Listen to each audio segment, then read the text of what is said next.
ini adalah kita punya sesi yang pertama bersama dengan Puan Noreha binti Kasim, Timbalan Pengarah Pendidikan Teknologi 2 dari bahagian Pendidikan Menengah MARA, dan juga merupakan, saya salah Kak Reha? Kak Reha macam tergelak. Ya. Betul Salah. Salah Tapi tak salah. apa, teruskan. Okay. Teruskan, tak apa. Salah seorang Apple Professional Learning Specialist di Malaysia. Untuk pengetahuan semua peserta dan juga guru-guru, hadirin-hadirat yang ada pada sesi pagi petang ini, APLS kat Malaysia ni tak banyak. Selain daripada saya, ada juga Puan Noreha di dalam MARA. Di dalam MARA ada 2 orang sahaja. Okay. Dan juga merupakan seorang Apple teacher. Dan hari ini Puan Noreha akan berkongsi dengan kita berkaitan dengan explore and plan. Apa yang nak kita explore, apa yang kita nak plan, kita akan bersama dengan Puan Noreha nanti. So dia akan terangkan daripada A to Z. So kalau ada soalan, jangan malu nak bertanya. Puan Noreha, bersedia? Yes. Alright, jom kita mulakan. So saya pass baton ni pada Puan Noreha. Dipersilakan. Okey, terima kasih Ustaz Syukri. Assalamualaikum warahmatullahi wabarakatuh. Salam sejahtera semua. Saya alu-alukan kehadiran semua dalam sesi kita hari ini. Sekejap sambil saya nak share screen. Saya perasan tadi Datuk Syed pun ada bersama dengan kita ya. Datuk Syed, terima kasih. Datuk Syed Presiden Muafakat untuk IPMA Malaysia. IPMA kita kata Institusi Pendidikan MARA kan. Jadi terima kasih Datuk Syed kerana bagi kerjasama, kita kata turut serta bersama-sama dengan anak-anak, guru dan juga Maplet. Okey, Maplet ni ialah MARA Apple Teacher, sebenarnya satu pasukan guru-guru Apple Teacher daripada MARA yang kita kumpulkan semua guru-guru kita untuk belajar ataupun kita berkongsi tentang bagaimana menggunakan teknologi Apple dalam PDP lah. Okay, dan juga selamat datang kepada guru-guru dan juga pelajar-pelajar yang dikasihi sekalian. Saya dimaklumkan mungkin ada sebahagian pelajar ni bukan pelajar MRSM sebab kami juga mendapat permintaan daripada guru-guru daripada sekolah lain lah, sekolah-sekolah SBP misalnya yang mungkin nak pelajarnya turut serta. Okay, nanti saya akan explain lagi lebih lanjut, tapi selamat datang semuanya. Alright, seperti yang Ustaz Syukri terangkan tadi, nama saya Noreha Kasim, sekarang Timbalan Pengarah 2 lah di bahagian Pendidikan Menengah. Telah sebelum bekerja di bahagian Pendidikan Menengah, saya bertugas di MRSM Kuala Kelawang sebagai guru sains, guru cemerlang sains. Lama dah, 16 tahun lamanya saya berada di Kuala Kelawang sehinggalah saya berpindah ke HQ pada tahun 2010 hinggalah sekarang, insyaAllah. Okey, dalam tadi saya rasa Ustaz ada tertinggal sedikit. Ustaz dah menerangkan tentang kita punya program ini, STEM Digital Edition Workshop. Saya nak ambil masa sikit untuk saya terangkan sedikit. Asalnya projek kita ni hanyalah sebagai workshop sahaja program ini, tetapi atas kerjasama pihak Muafakat yang telah bermurah hati untuk menyediakan hadiah lah. Sebab memang sebenarnya program ni kita nak buat dia sebagai pertandingan untuk anak-anak dalam kumpulan untuk menghasilkan projek STEM. Okay, menghasilkan projek STEM menggunakan pendekatan design proses. Jadi nanti saya akan terangkan lagi tentang apa dia STEM yang kita maksudkan dan juga yang dimaksudkan dengan design proses tersebut. Jadi untuk kita akan terus namakan dia ni workshop kita ni. Workshop ni akan berlaku, kita ada 5 workshop semua sekali dan hasil ataupun hasil daripada kumpulan akan dipertandingkan lah Jadi semua anak-anak berpeluang untuk masuk pertandingan ini, anak-anak MRSM ya, anak-anak MRSM berpeluang untuk masuk pertandingan ini dan mendapat hadiah lah yang disediakan oleh pihak Muafakat. So saya mengambil kesempatan ini untuk mengucapkan terima kasih kepada pihak Muafakat, terutamanya Presiden Datuk Syed yang sentiasa memberi sokongan kepada program-program di MRSM.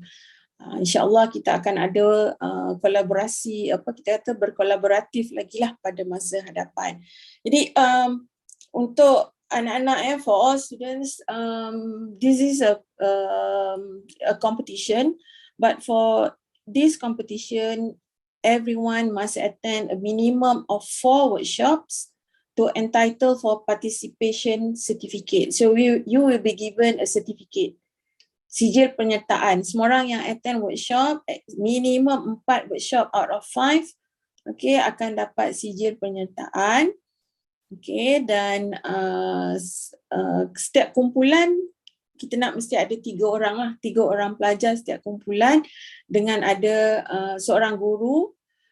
Mandangkan sekarang ni musim cuti sekolah, kita boleh, maknanya kalau tak ada guru yang menjadi penasihat, boleh juga ibu bapa lah, ibu atau bapa sebagai penasihat. So kalau ada guru lagi bagus. Seorang guru untuk satu maktab pun tak ada masalah. Maksudnya macam ni, satu guru boleh menjadi penasihat untuk beberapa kumpulan. Satu MRSM boleh hantar seberapa ramai kumpulan. We want as many groups from MRSM. So at the end of this program, we hope that we get as many participation from all students. Yeah. Jadi untuk competition tu hanya MRSM students saja, tapi for the workshop, we encourage everyone or any students to join in to learn something. Okay, so untuk pertandingan ini dia ada 2 kategori, satu untuk upper form, satu untuk lower form. And untuk pemenang memang akan ada hadiah dan juga sertifikat ya. Untuk pemenang. So untuk hari ini saya tak cerita lagi lah apakah hadiah kemenangan itu. Kita tunggulah nanti masa workshop yang kelima insyaAllah. Okay. Kalau tengok pada jadual ni, saya tak nak besarkan. Okay, saya nak relate sikit jadual ni. Workshop malam ni saya akan mulakan dengan STEM, design process, berkaitan dengan explore and plan.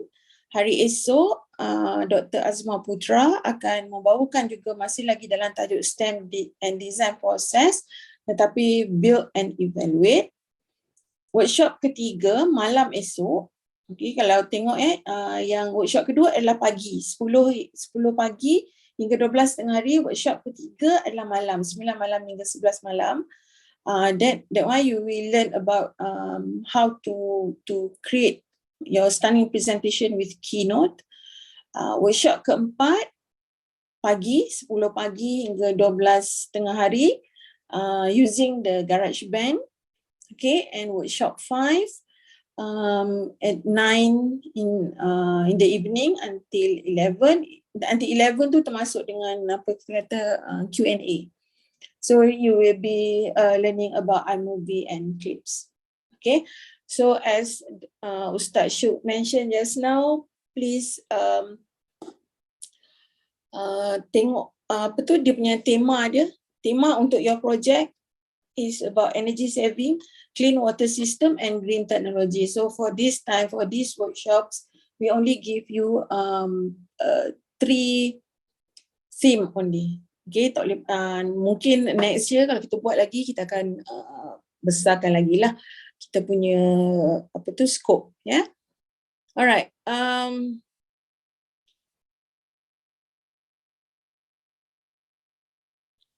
Okay, objectives of this program is to encourage our students to take up STEM challenge, to unleash new ideas, to think deep into the STEM concept and to be innovative, creative, think outside the box, making a difference in their actions and solutions.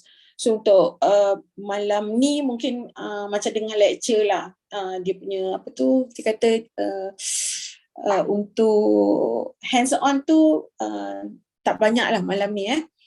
And the second objective is to give you all students the platform to create a real impact and to inculcate the culture of finding solutions. So my session tonight is all about STEM design process, explore and plan. So when we talk about STEM, okay, when STEM, saya rasa semua dah tahu tentang STEM. Tapi saya nak just write in the chat box what do you understand of the acronym of STEM. Tulis sikit kat situ. What is the S stands for? STEM.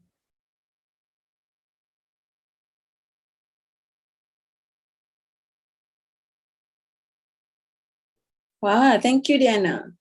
Science, technology, engineering and mathematics. Yang lain? Okay, okay. Kalau dalam keadaan sekarang untuk anak-anak sekarang ni, you are facing a very challenging time actually. Challenging in the sense that not only about the pandemic, okay, but worldwide, you have to compete with people that you have never seen. I mean, for your future job, okay, untuk masa depan kamu, untuk kerja masa depan, untuk sekarang belajar dan sebagainya, you are competing with people from with different ability, with different skills from all over the world. Jadi kalau kita tengok pun di mana-mana sistem pendidikan di mana-mana negara, mereka memang menekankan tentang STEM kerana dia nak kita nak pelajar-pelajar kita ni, kita kata pelajar-pelajar ni lah yang akan membangunkan negara. Okay, yang akan memajukan negara kita pada masa hadapan. So you must have the ability to solve problems, to find and use evidence. Alright, thank you. Ramai jawab. Very good. Ramai yang tahu STEM tu apa, very good. Sebab STEM ni dia dah jadi satu perkataan yang macam kita kata sentiasa orang sebut STEM, macam tu kan. Bila sebut subjek STEM, semua tahu dah subjek science, all the sciences, all the maths, technology and engineering. So what we want you to have is that the skills to solve problems, to find and use the evidence. Bukan saja solve problems tu bukan main fikir-fikir je, angan-angan saja begitu, bukan. Kita kena cari maklumat, lepas tu kita kena find evidence, kena ada bukti, kena ada scientific lah. And you have to collaborate on projects. This is the reason why you have to be, for this program, we only allow 3 person for one group. Kalau 2 orang, sikit sangat, nanti tak cukup tenaga, tak cukup resources nak buat projek. Kalau lebih daripada 3, kalau 4 ke 5, kadang-kadang bila projek yang sangat suntuk ni, kita start dulu dengan 3 orang. You will be very powerful lah 3 orang ini. And everyone must be able to think critically. Nak berfikir secara kritikal ni macam mana? Secara kritis ni. Tu selalu disebutkan, berfikir secara kritis. And you need the skills and thinking that goes in the subjects. Jadi kita biasa dengar kalau kata macam dalam sains tu, bila sebut STEM, sains tu, saya rasa you all dah familiar, dah sangat biasa dengan subjek sains, biology, physics, chemistry, kan? Jadi kita dah biasa dengan subjek-subjek tu. So semua yang subjek sciences, sama ada yang menengah rendah, sains yang menengah atas, subjek bio, fizik, chemistry itu dah termasuk dah dalam STEM tersebut. Kalau maths tu, you ada subjek, ada calculus, algebra, ada statistik, itu semua antara subjek yang ada dalam mathematics, memang dah tergolong dalam M itu. Jadi yang teknologi dengan engineering ni, yang berkait, teknologi ni dia berkait, banyaklah berkait dengan teknologi macam contohnya computer programming, okay, analytics, design and macam-macam lagi lah. IoT is also in the technology part. And the engineering is when you deal with the electronics, robotics, mechatronics, and civil engineering, and many more. But the main thing when we talk about STEM is not that the subject STEM by itself. Okay, bila kita buat, kalau you buat projek, misalnya you buat projek katakan tentang pemeliharaan alam sekitar, you hanya focus on the biology part of it, dalam katakanlah dalam subjek biology kan, buat tentang ataupun buat tentang tajuk genetik sahaja and your focus adalah pada biology sahaja, itu bukan STEM, itu ialah biology. But when you do the STEM, dalam biology itu you akan masukkan the mathematics, you akan integrate also the technology and also the engineering part. So itu dia panggil STEM. That is why the integration must be there. This is the reason why in this program, okay, we give you a challenge. Fokus dia adalah dalam bidang STEM. Okay, maksudnya you must be able to use all the skills and the knowledge that you have learned in your sciences subjects, your mathematics subjects, and what you will gain from the technology and engineering. Ini bukanlah engineering level yang dah kerja engineering tu tapi apa yang you buat tu nanti sikit sebanyak bila nanti kami akan tunjukkan contoh-contoh, you will see that there's also the engineering and the technology part where untuk level students. Dan saya percaya ramai juga pelajar-pelajar kita ni yang dah advance, especially yang baru ni daripada MRSM terendah yang menang dalam pertandingan innovation daripada MRSM. Saya rasa banyak tahun ni memang pelajar-pelajar kita sangat berbakat lah, dan they have used their all these thing ni. Dia dah gunakan kemahiran dia dalam solving problems, okay, using evidence, collaborating, thinking critically, untuk menghasilkan inovasi-inovasi yang baru. Jadi dalam menghasilkan projek ini, kita dah faham dah tentang STEM itu. Kalau ada soalan nanti boleh tanya lagi. Dan cikgu tadi nampak ada yang kata pasal STEAM lah dan STEAM, stream, macam-macam juga ada. Cuma untuk di peringkat kita di MRSM, kita fokus kepada STEM saja. STEM. When you talk about arts tu, yang arts tu ada tetapi dia tak macam mana saya nak kata, dia bawa dalam aspek design. Dalam aspek design tu dia dah ada sedikit lah the part of arts tu, tapi kita dah tak gunalah yang dulu kita ada masukkan stream lah, STEAM lah semua tu kan. Tapi untuk for this yang untuk MRSM, kita terus ambil saja STEM. Tapi tak salah sebenarnya, sebab ada juga yang institusi lain yang memang menggunakan STEAM. Jadi bila dalam melaksanakan projek STEM ini, okay, when you want to integrate all those subjects in one project, you need to have a way of thinking. Mungkin biasa dengar dengan design thinking kan. Cikgu-cikgu pun ramai dah dengar tentang design thinking, dah banyak ramai cikgu yang dah pergi kursus tentang design thinking. Okey, tapi untuk kali ni kita nak bawakan design proses ni. Design proses ni sebenarnya sama sahaja dengan design thinking, cuma dia punya phases dia atau kita stages dia tu ada 4 sahaja. Kita tak ambil banyak.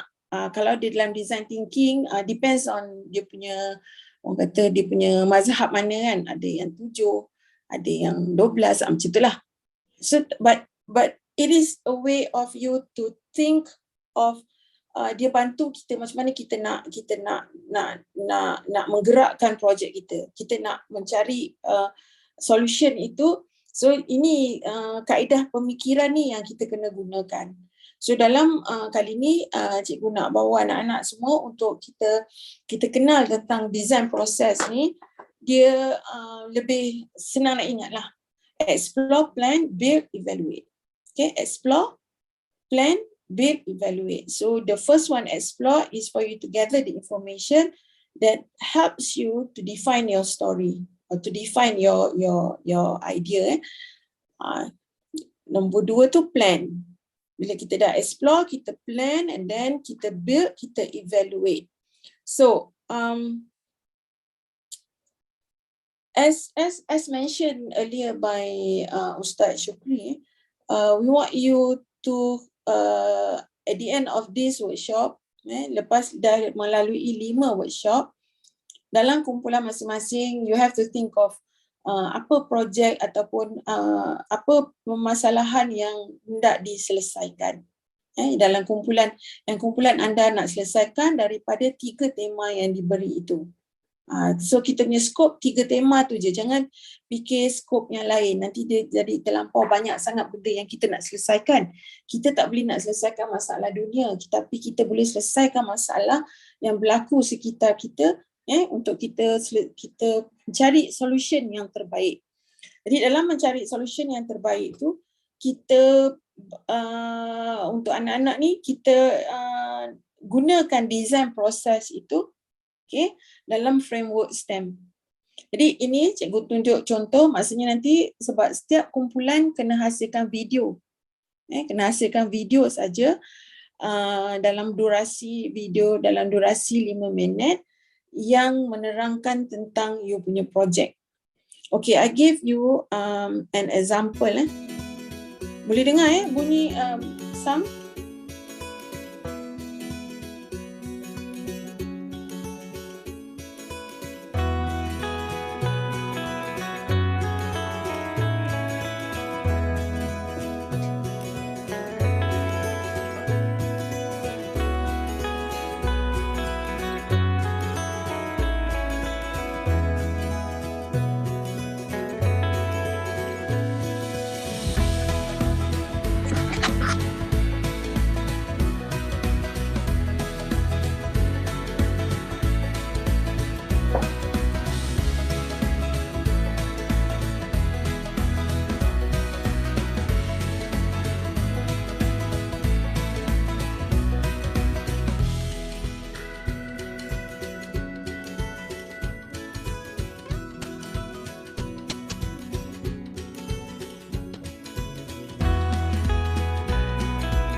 Based on the chronology of the water disruption in Selangor, we need to find out more information such as the source of water supply and how it is used.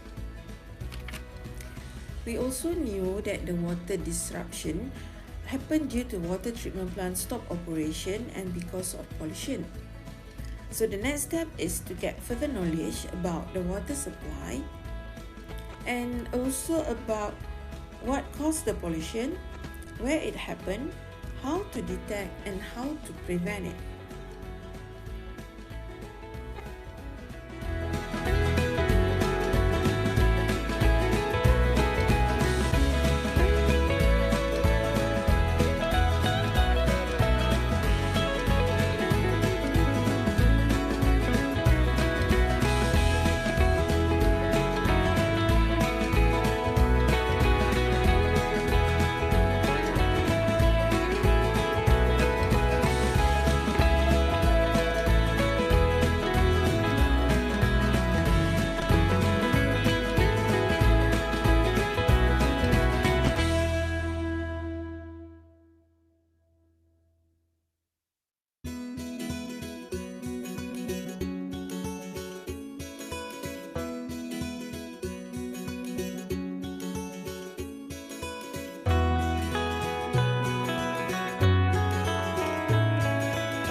In order to calculate the threshold order number, these are the apparatus that are needed. Add the water sample into the BOD bottles according to the specified amount stated in the table. Leave 2 bottles empty. Use a 10 ml pipette for 12 ml and 2.8 ml sample volume.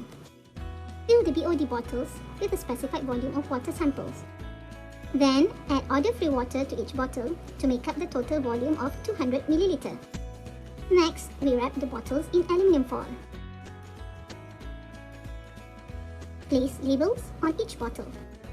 Then place the bottles inside a water bath at 30 degrees Celsius. Testers will perform the smell testing and the result will be recorded. We can compute the threshold order number using this equation. Threshold order number equals to A plus B divided by A, where A is volume of sample water and B is volume of order-free water. Since A plus B is always equals to 200 ml, therefore the threshold order number is 200 ml divided by sample volume in milliliter.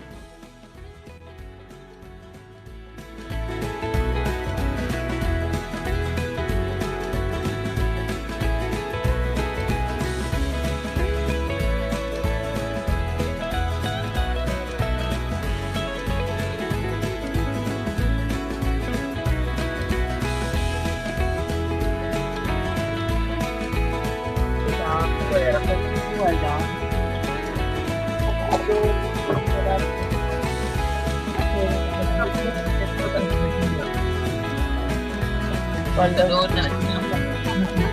Hindi punya lah. Tak ada pun.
Assalamualaikum warahmatullahi wabarakatuh.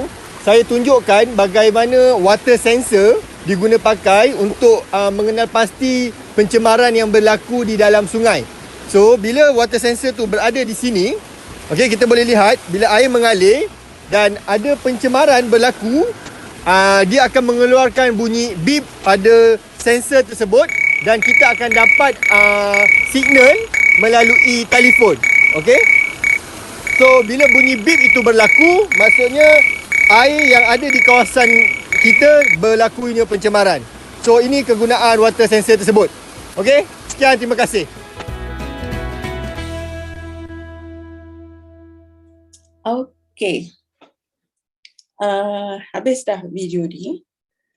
Sekarang ni cikgu nak bagi peluang kalau ada siapa yang nak buka mic, yang nak buka mic, kalau ada nak tanya soalan, apa yang you all perasan daripada video ni tadi?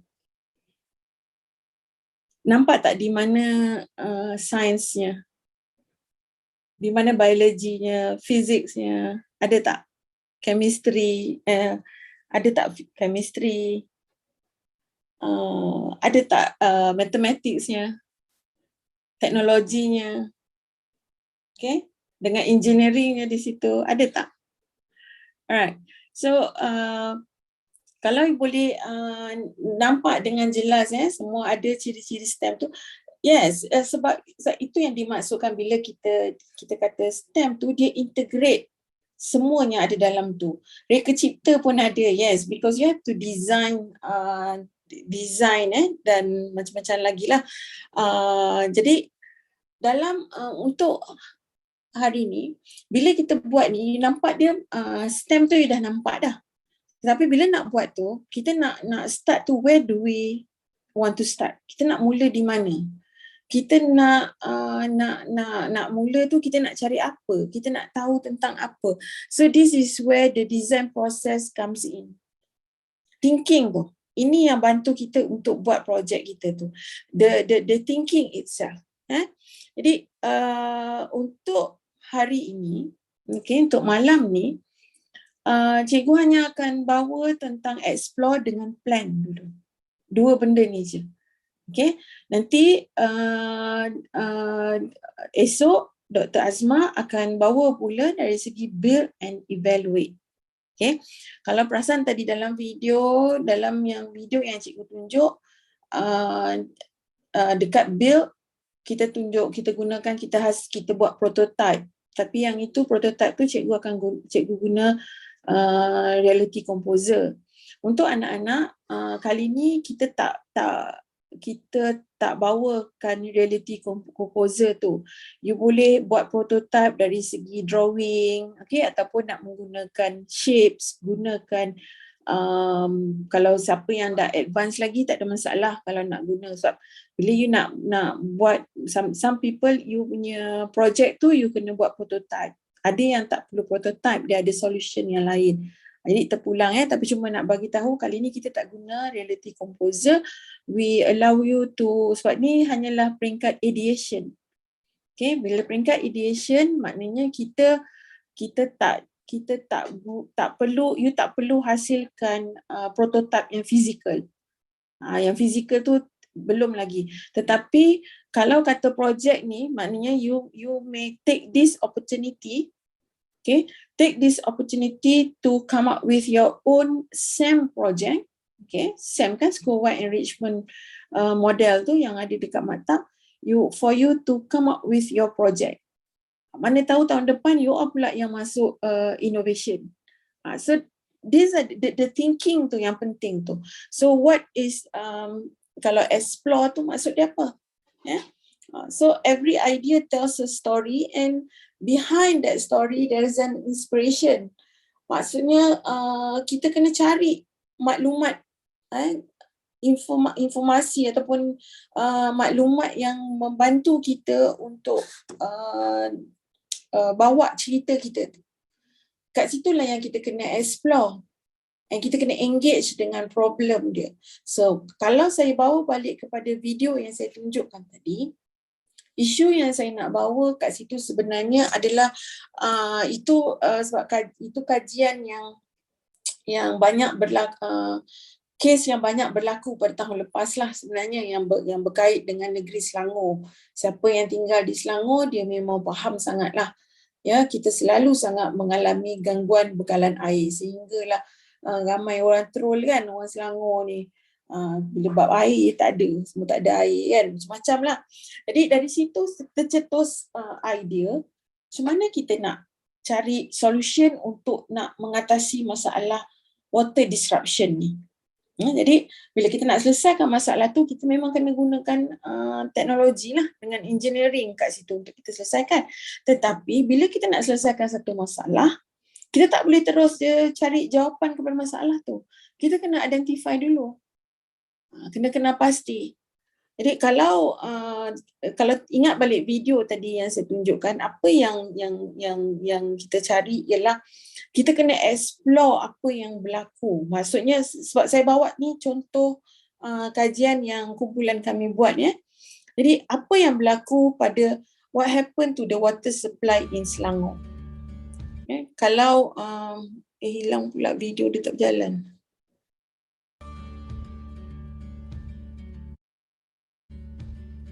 Okay, kalau tengok pada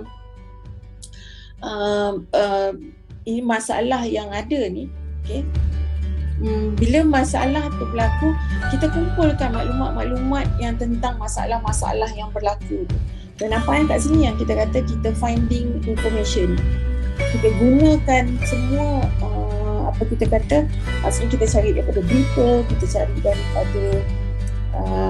cari daripada mana internet, kita cari daripada buku misalnya, kita dapatkan maklumat tentang apa yang berlaku terhadap bekalan air di Selangor. Jadi bila daripada berita-berita tu tadi kita kumpulkan, kita akan nampak dan kita akan nampak okey isu dia sebab ni, berapa banyak berlaku. So kadang-kadang kita rasa benda tu jadi isu, jadi satu masalah. Tetapi sebenarnya bila kita cari lagi maklumat tentang tu, sebenarnya tak ada apa, bukan isu besar pun.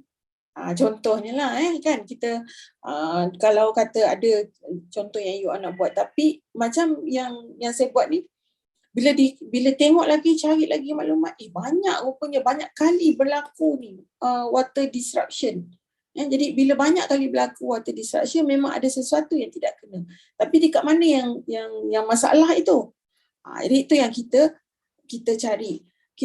Kita boleh gunakan kalau anak-anak biasa guna Google kan, search di mana berlakunya pencemaran atau di mana berlakunya water disruption tu. So kalau tengok yang daripada video ni tadi, apa maklumat yang saya kumpulkan adalah berkaitan dengan peristiwa-peristiwa yang berlaku sepanjang berapa bulan itu yang menyebabkan berlakunya water disruption.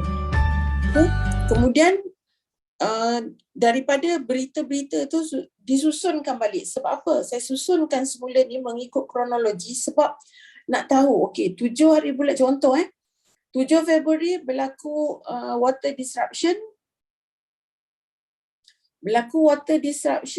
Tapi sebab apa? Apa isu dia? Kawasan mana yang terlibat? Okey, bagi setiap satu tu kita identify. Maksudnya kat situ daripada kita punya pengumpulan maklumat tu, kita identify dah, kita dah susun maklumat kita. Kita nampak dah, okey, masa disruption yang pertama yang berlaku disebabkan oleh pipe pecah. Berapa banyak kawasan yang terkesan, berlaku dekat mana. Kali kedua disebabkan oleh apa? Ada tu disebabkan oleh bau yang busuk. Jadi bau busuk itu berlaku dekat mana, kawasan mana. Jadi kita kumpulkan maklumat tu sebab kenapa kita nak kumpul maklumat tu, daripada situ sebenarnya baru kita tahu, yang ni berlaku dekat Sungai Semenyih, yang ni berlaku dekat Sungai Langat, yang ni berlaku dekat sungai ni. So baru kita nampak dia punya pattern. So kita kumpulkan maklumat tu untuk kita tengok pattern, kita tengok trend, untuk kita nak analyse dapatan kita tu. Itu belum lagi itu baru dapatan yang kita cari maklumat gathering information. So daripada maklumat yang dapat tadi tu,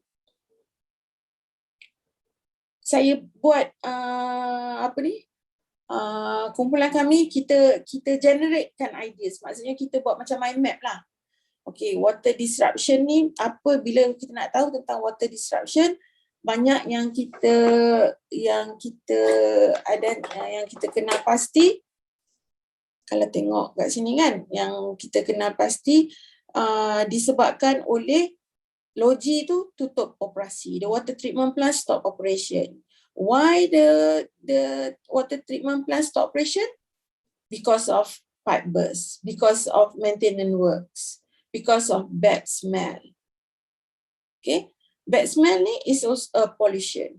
Kemudian water disruption also happen due to pollution. So bila disebut je pollution, river pollution, some of you may have learned about this in your science subject kan. Okay, tapi you want to know pollution ni disebabkan oleh apa? Bagaimana pollution tu berlaku? Bagaimana river pencemaran sungai itu berlaku? Dekat sungai mana yang berlaku pencemaran tu? Macam mana orang detect ada berlaku pencemaran? Macam mana nak atasi masalah pencemaran tu? Dan akan ada banyak lagi persoalan-persoalan yang akan keluar. So this is you, in your group, you have to generate this. You have to come up with questions. Jadi bila kita kata water disruption ni, kita kena understand jugalah water supply ni datang dari mana? Selangor ni dapat air dia daripada mana? Sumber dia. Kan? Sumber dia. So kalau you belajar dalam geografi, ingat balik yang you dah belajar dalam geografi, mungkin you dah ingat tentang basins kan, lembangan. Dan bila ada sumber air, bagaimanakah penggunaan tanah, penggunaan air di kawasan itu? Adakah penggunaan ini yang akan menyebabkan pollution? Penduduk yang terlampau kepadatan penduduk misalnya, ataupun aktiviti perladangan, ataupun aktiviti penternakan, semua itu mungkin sedikit sebanyak menyebabkan pencemaran. So you see, that is how your thinking should work. You explore, you generate ideas, you come up with questions. So dalam kumpulan, bila peringkat ini memang you akan banyak keluar soalan-soalan. Lepas tu bila dah keluar persoalan-persoalan tu, you akan you kena identify yang mana soalan tu yang perlu dicari jawapannya, mana soalan tu yang tak perlu pun dicari jawapan. Misalnya, yang relevan ataupun yang tidak relevan. Ya. Kalau tengok balik ni, so dalam kalau tengok daripada sini ada dua benda kan yang kami kena identify. Satu, sumber air itu datang dari mana, bagaimanakah sumber air itu digunakan. Lepas tu nak identify pula tentang pollution. Right? Jadi kena cari maklumat lah. Ni yang kata cari maklumat ni. Kalau untuk contoh ni, misalnya saya akan cari, saya bagi contoh lah untuk yang kajian ni saya cari maklumat daripada jabatan, saya semua cari kat internet je. Tak adalah saya pergi dekat Jabatan Bekalan Air Selangor dia ada Syahbaz. Kan Selangor ni dia ada Syahbaz, lepas tu dia ada Syarikat Air Selangor. Saya pernah lupa dah nama dia. Kemudian ada juga daripada Jabatan Parit dan Saliran. Dan kalau ada tak saya dalam,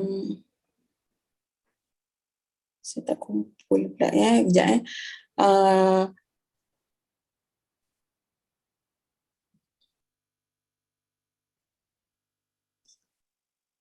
contoh saya cari maklumat itu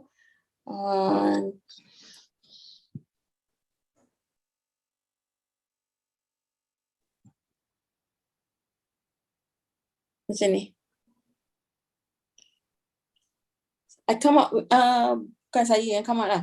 I come across this information, this report. Actually rupanya kita memang, kalau kita cari kan, dia memang ada satu dokumentasi yang sangat lengkap tentang sungai-sungai di Malaysia. Ini laporan untuk Sungai Bernam. Ini saya jumpa yang tahun 2015 lah.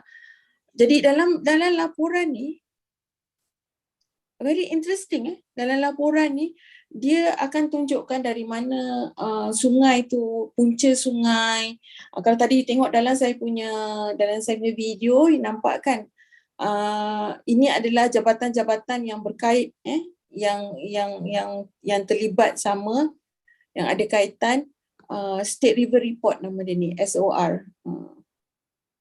State River Report, dia akan maklumkan, dia cerita macam-macam lah. Jadi dalam kajian masing-masing you all nanti, you akan cari maklumat-maklumat yang berkaitan. Dia akan cerita the history of it, dia punya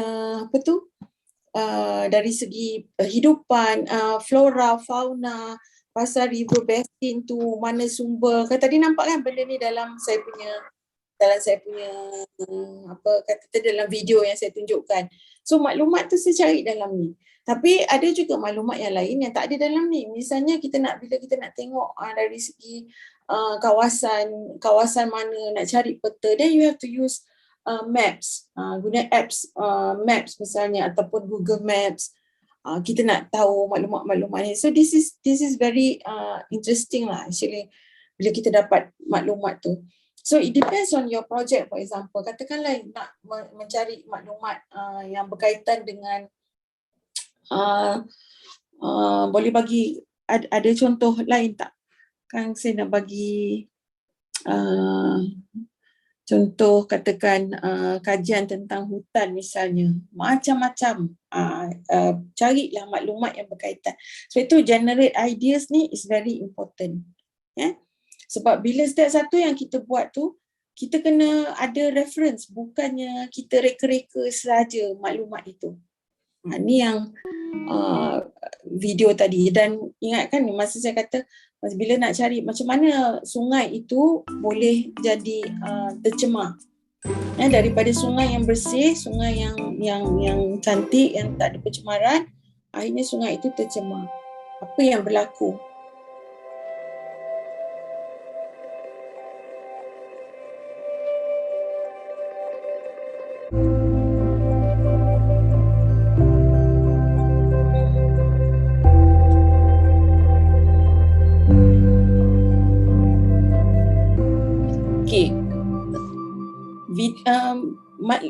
Kalau tengok pada video ni, sebenarnya video ni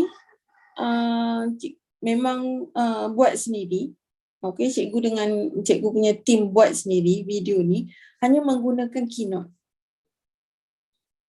Tak guna, sebab untuk program ni ya, anak-anak semua dan cikgu juga kena ingatkan, sebab kita nak semua apa yang dihasilkan bahan dalam video itu adalah bahan yang authentic.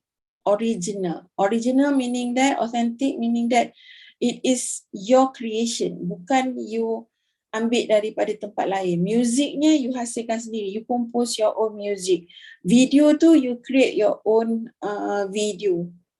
Ya, jadi kenapa untuk di fokus kita adalah menggunakan iPad, sebab dalam tu Keynote, kita ada Keynote yang memang boleh kita create video tu, bahan-bahan ni. So nanti dalam sesi Keynote, okay, akan ada guru yang akan mengajar anak-anak semua macam mana menggunakan Keynote untuk hasilkan video yang macam ni. Short video, ya. Yang saya tunjuk awal-awal tadi adalah video-video pendek yang saya dah gabungkan dia dalam iMovie. So kalau perasan sebenarnya kat sini banyak skills yang diperlukan. Skills menggunakan teknologi itu sendirilah untuk menghasilkan konten. Yang keduanya selain daripada itu adalah skills, thinking skills, ya, dan skills dalam kemahiran subjek itu sendiri. Banyak ni, memang you have to use all the knowledge that you have learned sebelum ni. Jadi sebab itulah kategori menengah atas dengan menengah rendah ni kita asingkan, sebab katakanlah kalau pelajar tingkatan 4, saya rasa pelajar tingkatan 5 tak adalah kot dalam grup ni, tapi kalau pelajar tingkatan 5 nak join tak ada masalah. Ya, kadang-kadang dia bosan juga kan, asyik study je, dia nak do something else. It's up to you, it's not compulsory. Tapi kalau untuk pelajar tingkatan 4 misalnya, yang menengah atas ni, dia dah belajar banyak dah bertahun-tahun lagi dia dah belajar kan, jadi ilmu dia tu lebih, kemahiran dia juga lebih.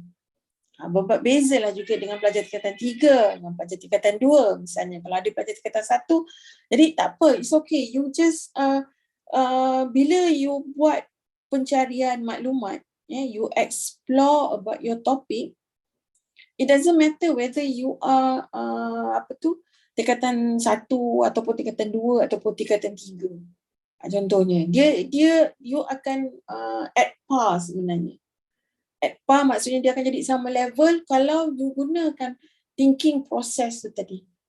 Kita explore. So kita cari maklumat, kita come up with questions, kita tanya soalan-soalan, kenapa dia jadi macam ni? Okey, ni apa punca dia? Kat mana kita nak dapat maklumat ni? Siapa yang boleh bantu kita untuk cari maklumat ni? Those kind of things. Ya? Bila kita mencari maklumat. Jadi untuk projek kami ni, kan kami nak bila kalau ingat balik kita tahu ada masalah berlaku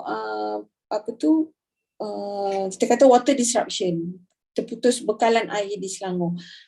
Bekalan air itu terputus daripada exploration yang kita buat ataupun kita explore maklumat-maklumat, kita tahu disebabkan oleh pollution, okay, ataupun logi itu tak berfungsi lah. Logi itu tak berfungsi pun ada sebabnya, sama ada pipe pecah tak ada dia punya solution ialah ganti pipe lah. Tapi mungkin ada lagi dari segi engineering dia, ada juga kalau orang yang dia nak scope kepada mencari solution untuk pipe pula kan, nak cari pipe macam mana nak inovasi kan, cari pipe yang tahan, yang tak pecah, yang boleh tahan lama, berpuluh-puluh tahun atau sampai beratus tahun misalnya, those kind of things. So you akan scope pergi ke arah itu. Tapi yang kumpulan kami bawa dia kepada pollution, maksudnya kita nak identify balik pollution dan caranya ialah macam mana kita nak detect pollution itu berlaku sebelum dia sampai ke loji. Jadi supaya tindakan lebih cepat boleh diambil lah oleh pihak berkuasa.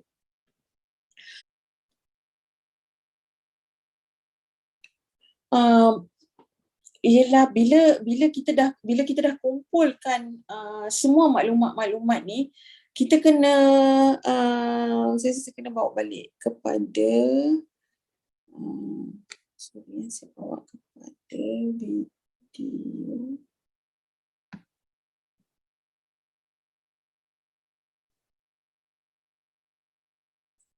Saya bawa kepada video ni semula. Okey. Okay, kalau kita tengok kat sini ini awal-awal peringkat exploration. Lepas tu kita cari maklumat tentang sungai tu datang kat mana, bagaimana penggunaan tanah di kawasan lembangan itu. Sebab maklumat-maklumat ni sebenarnya dia berkait. Kalau kita tengok contoh kawasan ni dekat Selangor Basin, bandingkan dengan Sungai Klang punya Sungai Klang Basin, dari segi build up, maksudnya bangunan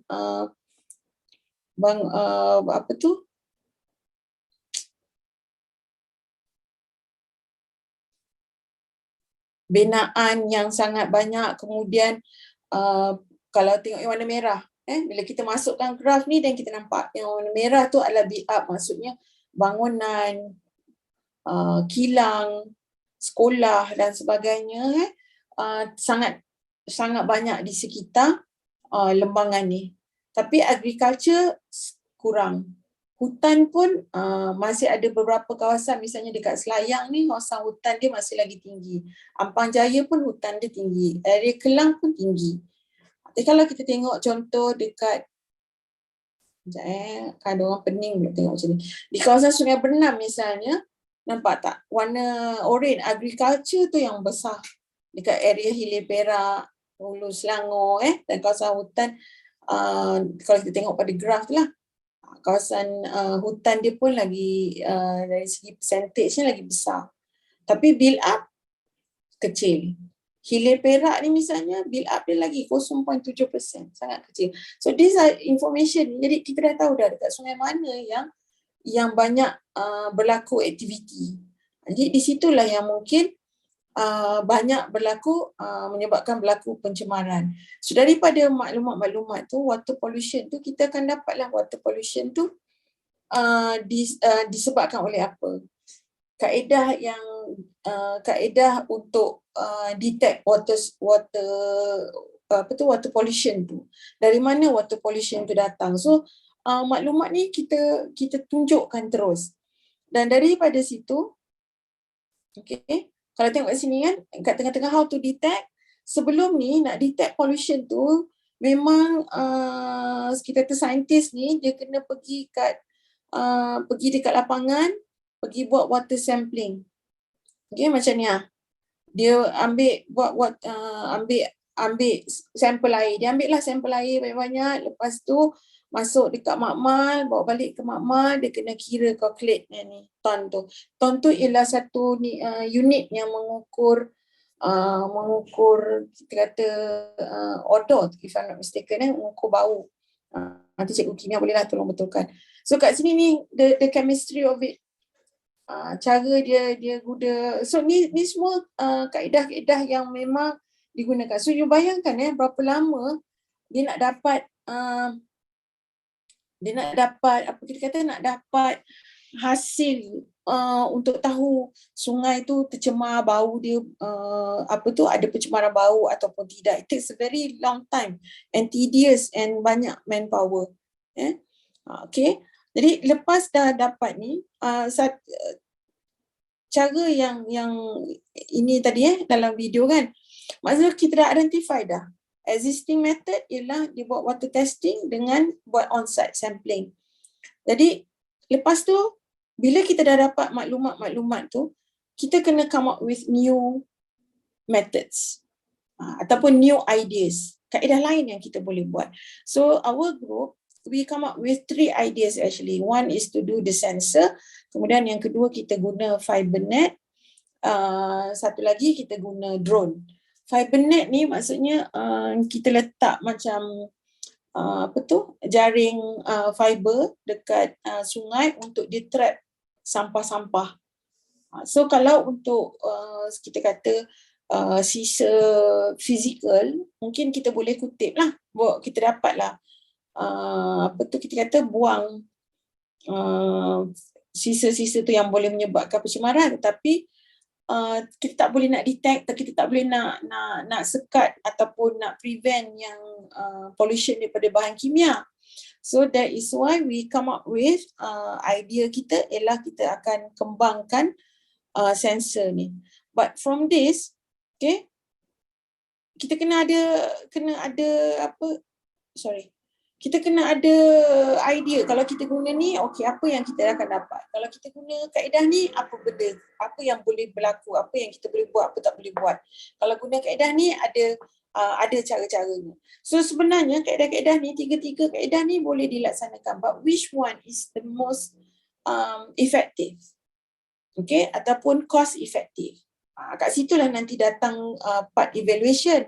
Kalau kita nak kira bila kita buat sensor ni, adakah buat sensor ni lebih murah dan murah ke ataupun mungkin lebih mahal, ataupun kita guna drone. Kalau kita guna drone tu dia murah ke, dia mahal ke, macam mana kita nak jaga dia, macam mana kita nak dapat maklumat dia. So those are the things yang kita boleh come up with solution. Kemudian kita plan macam mana kita nak guna, sebab kumpulan kami telah bersetujulah kami nak guna sensor misalnya. Sebab sensor ni dia lebih pada pandangan daripada kami punya research hari tu, mendapati dia lebih mudah untuk detect chemical, bahan-bahan kimia yang menyebabkan pencemaran tu. Jadi kita guna, bila kita dah ada, katakan kita nak guna sensor, so kita kena plan pula macam mana kita nak guna sensor tu. Jadi kami cadangan dia macam ni lah, maknanya sensor ni plan macam mana kita nak deploy sensor tu kita kata letak dekat sungai, nanti dia akan beep, dia akan bunyi, keluar bunyi. Okey, bukan saja bunyi, pada masa yang sama dia akan ada data capturing, maksudnya kita nak capture data. Sebab kalau dia bunyi saja, kalau sungai tu jauh daripada kita kata pejabat alam sekitar ke ataupun pejabat air ni kan, macam mana dia nak detect, dia nak tahu kan, dia tak dengar pun. Dan kalau kata, jadi kita kena plan pula macam mana kita nak capture data yang dapat daripada sensor tu. Jadi maksud macam ni, plan kami ialah okay, kita letak sensor tu di beberapa tempat, sama ada tempat yang residential area ke, kilang ke, di beberapa tempat di sungai itu, dan kemudian kita gunakan GPS dan juga ni macam IoT lah ni, kita gunakan IoT untuk kita dapatkan maklumat. Jadi maklumat tu dia akan capture dalam kita punya device. Jadi sama ada pegawai yang berkenaan tu, sama ada kalau dia dekat makmal ke ataupun ni, dia akan detect dah. Oh, ada berlaku pencemaran misalnya, sensor nombor 50 misalnya dekat mana. So dia daripada database dia tahu sensor 50 ni duduk dekat mana, Sungai Langat, sungai ni dekat ni. Jadi dia akan ada semua lah dalam database dia. So ini plannya. Jadi kena plan pula macam mana nak deploy water sensor tu. Kan bila nak deploy water sensor tu kena plan juga. Jadi kita plan dia macam ni lah, maknanya kita akan letak di beberapa strategic areas. Lepas tu kita akan capture data. Data tu kita akan dapat daripada dalam kita punya device, dan daripada situ kita akan kita boleh decide lah what is the next action. Okay. Jadi dari kalau dari segi projek kami ni, saya harap anak-anak dah nampak dah di mana yang explore itu dan juga dekat plan. Yang itu yang mesti ditunjukkan lah dalam projek masing-masing nanti. Dan kalau you perasan antara sains dalam kata-kata sciences tu, fizik, kimia, bio, sains, geografi in fact pun masuk sikit sebanyak. Geografi ada, kadang-kadang setengah projek mungkin RBT pun akan masuk. Dia akan ada along the way tu, you akan nampak dengan jelasnya ada subjek. You tak perlu tulis lah, tak perlu nak tulis oh ini sains dia, ini mathematics. No, you don't have to write it there. Tapi you tengok bila nak buat graph tadi, kita nak baca charts, you need that because you dah belajar tu dalam mathematics. Seawal tingkatan 2 dah belajar, tak tahu tingkatan 2, kalau sekarang tingkatan 1 pula pun dah belajar membaca carta dan membuat carta kan, buat charts, buat graph. All those things kena ada because graph and charts is one way of communicate your ideas, to communicate apa yang you nak sampaikan, supaya kita nak communicate data tu orang akan terus faham. Okay.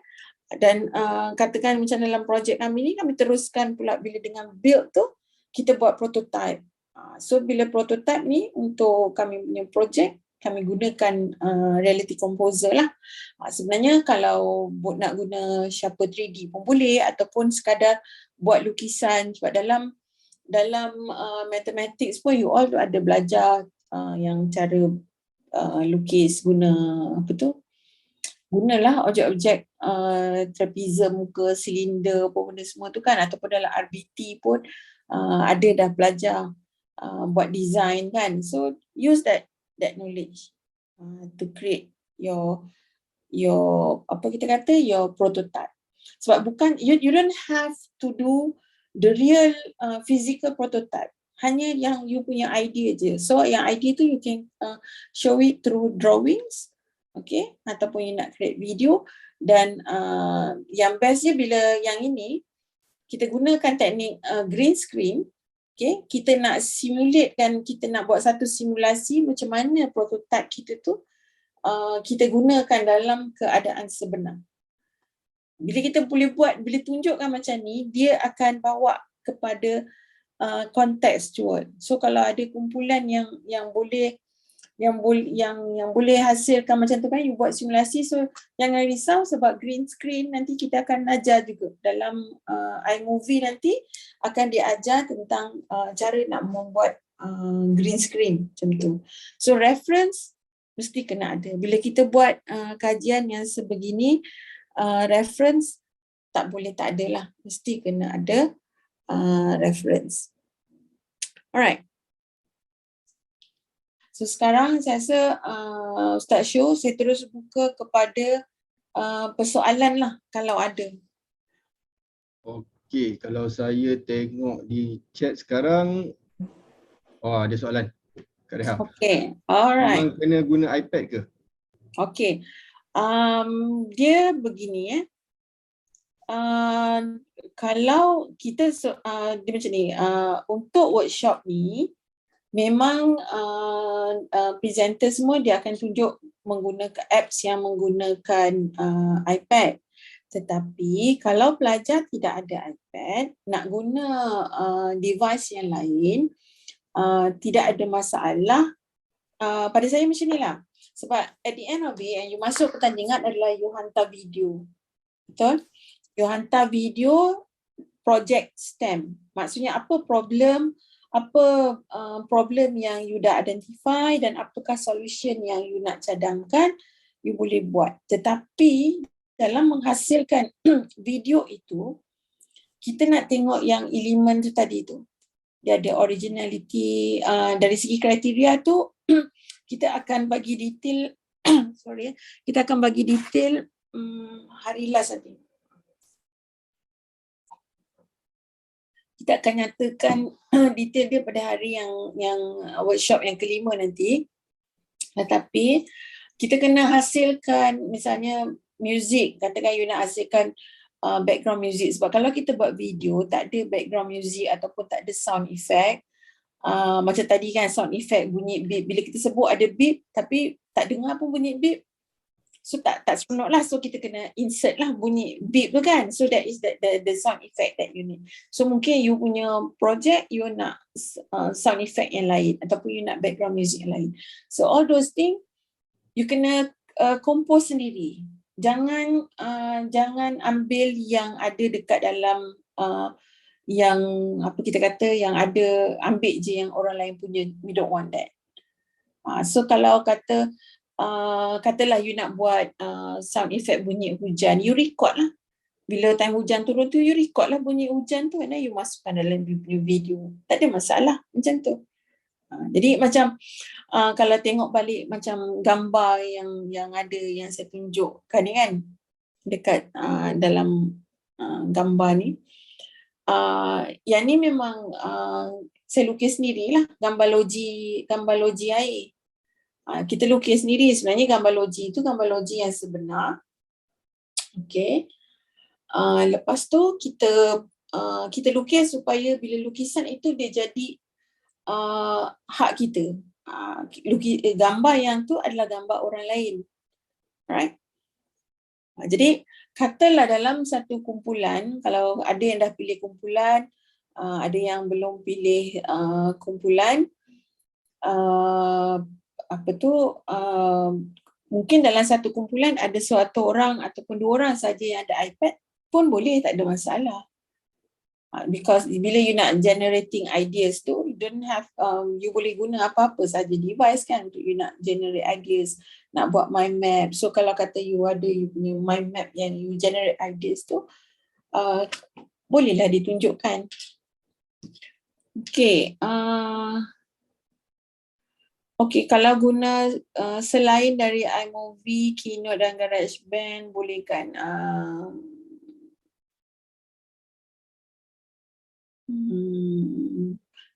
Tu apps apa ya? Yang contoh yang pertanyaan Akil ni, Akil Aziro tanya.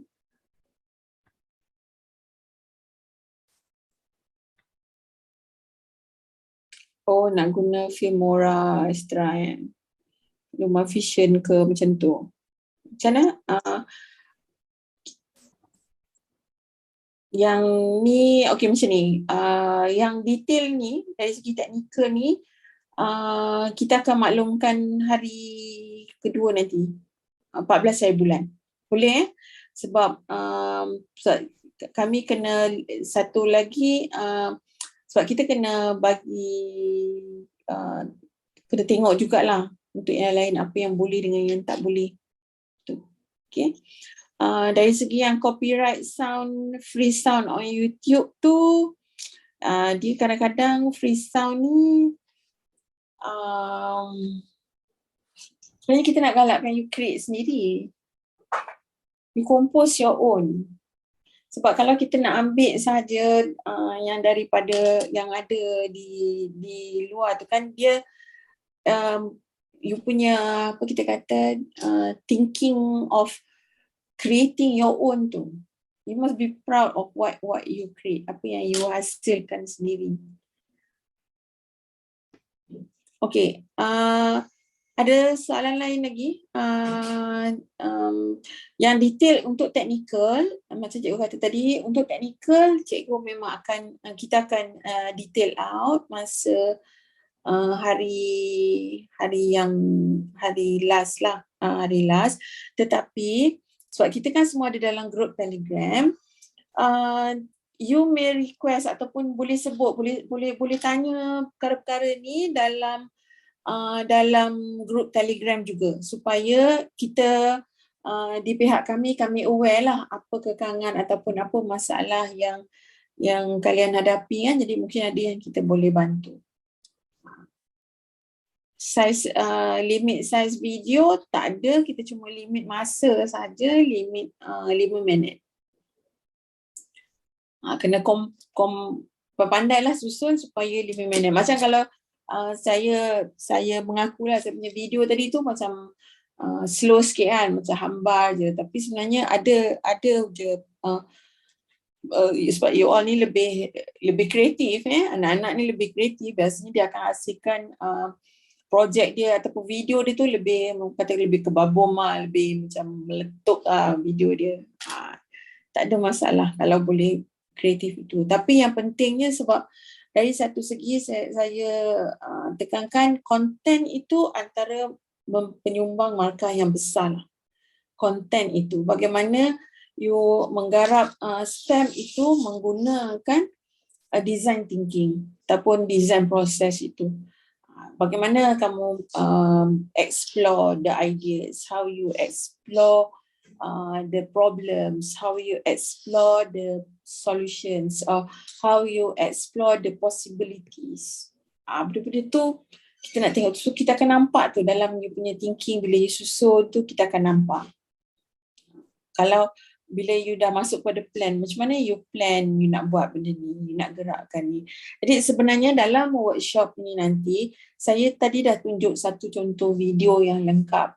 Hari esok mungkin Dr. Azma akan tunjukkan satu contoh video lain pula untuk satu projek kajian yang lain.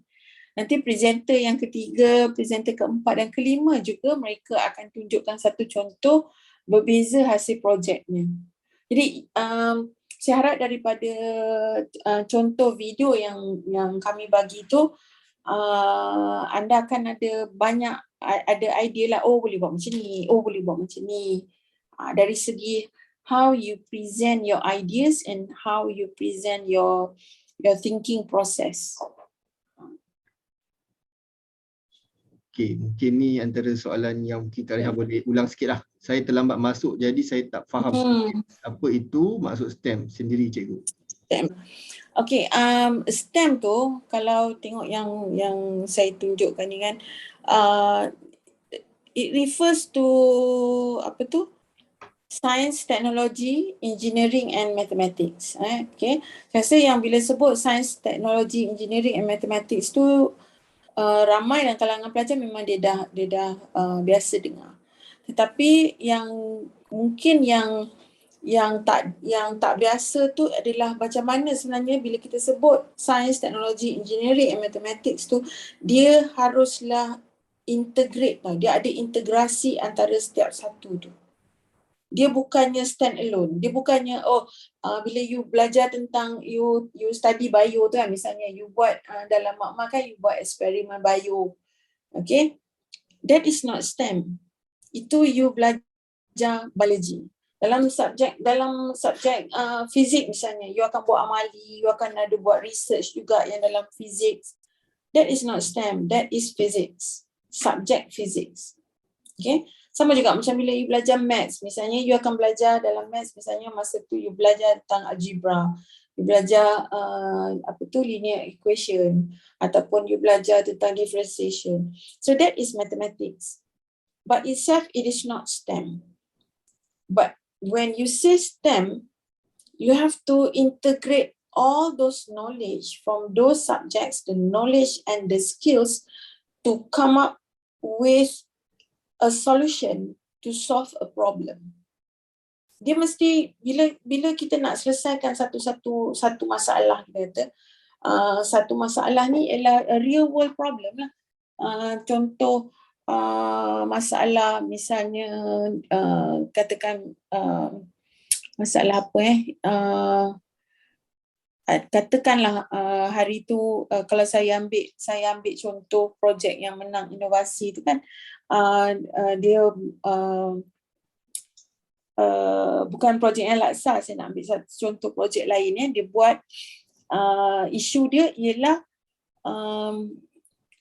netizen ni ataupun kita kata rakyat ni, dia sangat sukar untuk, bukan kita ni sukar untuk ada nak jaga social distancing. Because kita ni manusia kan, social human being ni, dia memang akan the social. Bila kita bercakap, we tend to come nearer to the person that we talk to. Jadi dia punya isu dia ialah sukar untuk mengekalkan jarak fizikal. 1 meter tu memang sukar. Jadi dia buat kajian macam mana dia nak selesaikan benda tu. Okay, sehingga dia come up with satu macam teknologi IoT lah. Apa yang dia buat tu ialah dia come up with a sensor connected dengan kamera, okay, dengan macam CCTV. Bila ada orang duduk berdiri rapat-rapat je, nanti dia akan detect face recognition ataupun motion recognition. So dia akan gunakan AI terus. Dia akan gunakan AI, artificial intelligence tu macam mana. So kat situ dia adalah equation dia. Bila dia guna AI ni, dia akan guna equation dia. Dia akan ada equation, mathematics equation tu untuk dia nak detect orang tu jarak dia lebih 1 meter ke kurang 1 meter. So bila kurang pada 1 meter, dia bunyi siren. Dia bunyi siren. So and they do the prototype, dia buat dia punya prototype tu, dan prototype itu dia dah simulate dekat situasi sebenar. Dia buat dekat situasi sebenar. So whatever it is, bila kita buat projek ni, you have to come up with the problem first. Identify the problem. Apa masalah dia? Jadi bila identify the problem, masalah tu, then baru you kembangkan dia, you akan cari maklumat-maklumat yang lain.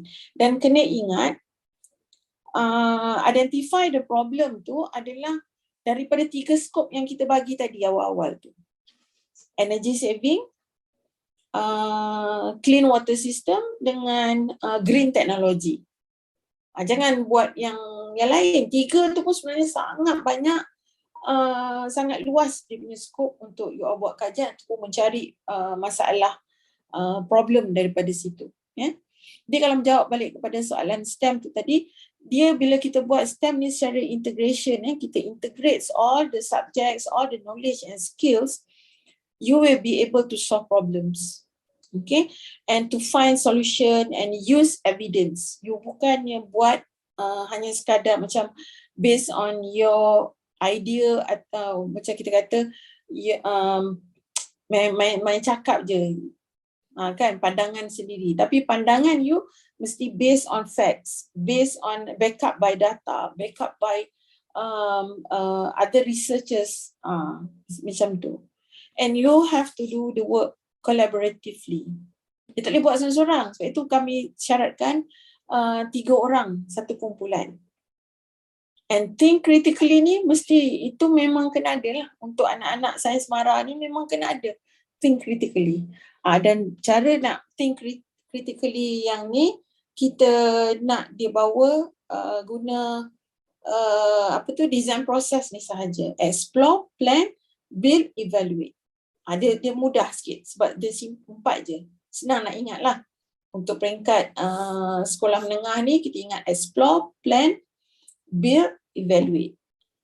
Tapi bila kita dah pergi ke peringkat high ed nanti, peringkat tertiary education ataupun bila dah bekerja, dia punya design thinking tu dia akan jadi lebih kompleks lagi. Dia akan ada pecahan lagi setiap satu tu. So it's a good thing that you explore all this thing. Okay, so saya harap saya menjawab lah, menjawab soalan tadi tu. Dan kena satu saya nak ingatkan, bila nak buat projek yang berkait dengan STEM ke ataupun projek macam ni, you all punya projek STEM kat sekolah ke, you don't start with the solution. Jangan start dengan solution. Selalu yang berlaku ialah dia dah jumpa dulu penyelesaian, lepas tu baru dia nak patah balik tu. So dia akan ada banyak loopholes. Jadi kalau kata cikgu yang menilai ni, nanti kami akan nampak dia loopholes. So whatever it is, you have to start from the problem. Apa isunya yang nak diselesaikan? Kalau kata misalnya dalam green technology, sekarang ni bila kita sebut green technology, bila kita gunakan electricity tu, apa solution lain yang kita ada? Apa masalah kalau kita guna elektrik cara yang kita guna sekarang ni? Apa isu dia? Contohlah, ataupun kita tengok di setengah-setengah tempat, sebenarnya kalau kata nak guna yang solar energy tu kan, solar energy ni kalau dekat pulau-pulau, saya rasa 30 tahun dulu mereka dah guna solar energy tu dengan hebat ni. So, saya ingat masa zaman saya sekolah, saya bercamping dekat Pulau Sibu di Mersing tu. Pulau Sibu kat Mesing tu. Kat pulau tu dah guna solar tenaga solar untuk electricity. Kan? Kita dekat orang kata dekat bandar ni pun masa zaman dulu itu that was like masa saya sekolah. Bayangkan masa saya di umur anda sekarang ni lah, di peringkat sekolah menengah. Kita dah jumpa dah, solar panel, macam ni rupanya. So kita belajar kita masa tu green technology belum lagi macam meluas seperti sekarang. Jadi sekarang ni apa lagi solution lain yang kita boleh buat? Kalau siapa yang pernah dengar talk daripada syarikat-syarikat minyak, misalnya daripada Petronas, Shell misalnya kan, yang memang menggunakan tenaga daripada petroleum, for example, tetapi mereka sendiri pun sedang bergerak ke arah green technology. Jadi, so cari apa problem yang ada untuk carikan, untuk dapatkan solution. Benda-benda macam ni memang kena banyak membaca, memang kena banyak berfikir, kena banyak melihat alam, memang kena banyak banyak lagi lah yang kena buat. So saya tu dia kata think critically. So jangan start dengan solution. You have to start with the problem. Kalau you start dengan solution, nanti dia tak match up apa yang you punya research tu. Kadang-kadang banyak sebab saya banyak menilai projek-projek inovasi daripada MRSM misalnya, kat situ saya dah identify dah inovasi tu bila yang mana tak menang tu kebanyakannya sebab bila saya tengok proses yang dia buat tu, dia start dengan solution dulu, lepas tu baru dia patah balik. Tak boleh. Ataupun dia dah start dengan dia nak guna ni lah, nak guna alat ni lah, nak guna drone lah untuk selesaikan ni. Tapi sebenarnya isu dia, problem dia sebenarnya adalah tak perlu guna drone pun, contoh. So you have to start from the explore first, and then you do the plan, build and evaluate. Right? Okay, Kak Reha. Alright. Jam di tangan saya menunjukkan 10.36. Alright, so I will stop sharing now. Okay.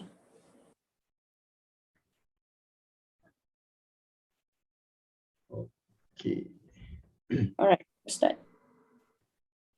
Okay, so terima kasih saya ucapkan kepada Puan Noreha binti Kasim atas penerangan beliau berkaitan dengan explore and build sebentar tadi. Right? Explore and plan. Explore and plan. Terlepas pula kan.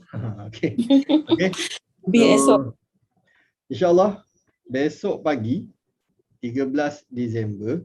Terlepas satu. Okay. 13 Disember hari Isnin. Okay. 10 pagi. Okay, saya ingatkan sekali lagi, 10 pagi bukan malam. Okay, kita ada dua sesi esok.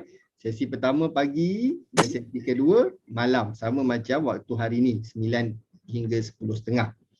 Okay, dan esok pagi insyaAllah kita akan bersama dengan Profesor Madya Teknologis Dr. Azma Putra daripada UTEM, Faculty of Mechanical Engineering, Apple Distinguished Educator and also Apple Professional Learning Specialist and Apple Teacher, yang mana Prof. Madya Dr. Azma akan menerangkan lagi dua konsep, yang mana tadi dua konsep pertama telah diterangkan oleh Cikgu Noreha. Jadi Dr. Azma dia akan terangkan lagi dua, iaitu Build and Evaluation. Okey, jadi saya mohon pada semua peserta esok tolong pastikan pukul 10 anda sudah berada di hadapan skrin. 5 minit sebelum lah, bukan pukul 10 tepat kan. 5 minit sebelum dah berada di hadapan skrin. Jangan 5 minit sebelum baru nak bangun pula. Nak bagi tahu Syuk, esok Ya, siapa tak join rugi. Betul. Tak join rugi. Okay, so pastikan iPad anda dan juga laptop anda juga berada dalam keadaan yang baiklah untuk kita mendengar penerangan daripada Prof. Dr. Azma. Baik, seterusnya suka saya ingatkan kepada semua peserta-peserta yang belum join lagi kita punya grup Telegram. Okey, ini yang saya screenshot grup Telegram. Boleh scan QR code yang saya paparkan sekarang untuk join dalam grup Telegram. Ajak rakan-rakan semua tim maksudnya semua ahli kumpulan anda kena ada dalam grup Telegram supaya mereka tak terlepas sebarang informasi berkaitan dengan pertandingan ataupun mana dah tahu tiba-tiba ada perubahan tarikh dan sebagainya kan. Okey, so saya suka ingatkan join this group. Setakat yang saya tengok tadi baru ada 151. Maksudnya akan ada penambahan lah tu. Okey. Dan kepada semua peserta-peserta yang bukan daripada MRSM. Okey. Pertandingan ini hanya untuk pelajar MRSM sahaja. Walau bagaimanapun anda boleh join this group. Tak ada masalah. Betul Kak Reha?